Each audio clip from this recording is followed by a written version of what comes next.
Hi there, I'm Alex Cunningham, and I'll walk you through this Notion tutorial step by step. Let's jump right in.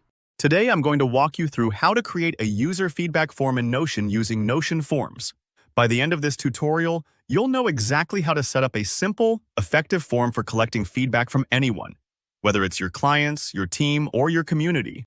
This is a really valuable skill because having a streamlined feedback process helps you improve your products, services, or work environment. So let's dive right in. Start by opening a blank page in Notion. If you're new to Notion, a blank page is just like a fresh canvas where you can build anything you'd like. Scroll all the way to the bottom of the page and you'll see the Forms option. Go ahead and click on that. This step is kind of like laying the foundation for your feedback form. Every good form begins here. Now, you'll see a field titled Feedback Form. Type this into the title area. Giving your form a clear name is straightforward, but it's important because it reassures people that they're in the right place and sets the stage for the kind of feedback you're looking for.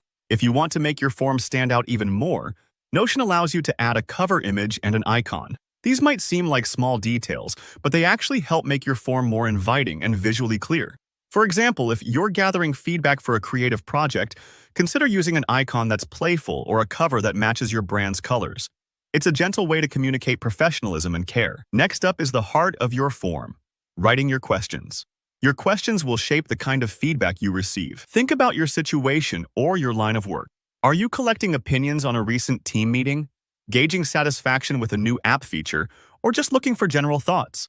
Click the plus button to add a new question block each time you have something important to ask. Take your time here. Don't rush. If you're unsure how to phrase a question, imagine how you might ask in a conversation. What did you like about this product? Or, is there anything we can improve? Remember, the clearer and more relevant your questions are, the more valuable feedback you'll gather. Keep adding questions by tapping that plus button until you've covered everything you'd like to know. A quick tip: it's usually best to mix up your question types. Some can be multiple choice, others open-ended. This gives people space to share thoughtful responses while making the process easy for them. And don't worry if you think you've added too many questions. You can always go back and adjust before you share it. Once your questions are set, it's time to preview your form.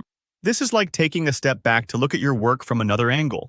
Hit the preview option and check how your form looks and flows. Does it make sense? Is it friendly and engaging? Imagine you're the person filling it out. Does it feel approachable, or is there anything confusing? Making edits now is really simple, and it ensures your feedback process is smooth for everyone. Finally, you can share your form. Notion Forms makes it easy to distribute. Just click the share button, copy the link, and send it to your intended audience. You can share it in an email, drop it in a chat group, or even embed it in another Notion page. And that's it. You've created a user feedback form in Notion that's easy to use and tailored to your situation. If this video helped, be sure to hit like, and if you have any questions or want tips on crafting the best feedback forms for your context, leave a comment below. Don't forget to subscribe so you don't miss out on future Notion tutorials and other productivity guides. Thanks so much for watching, and happy creating!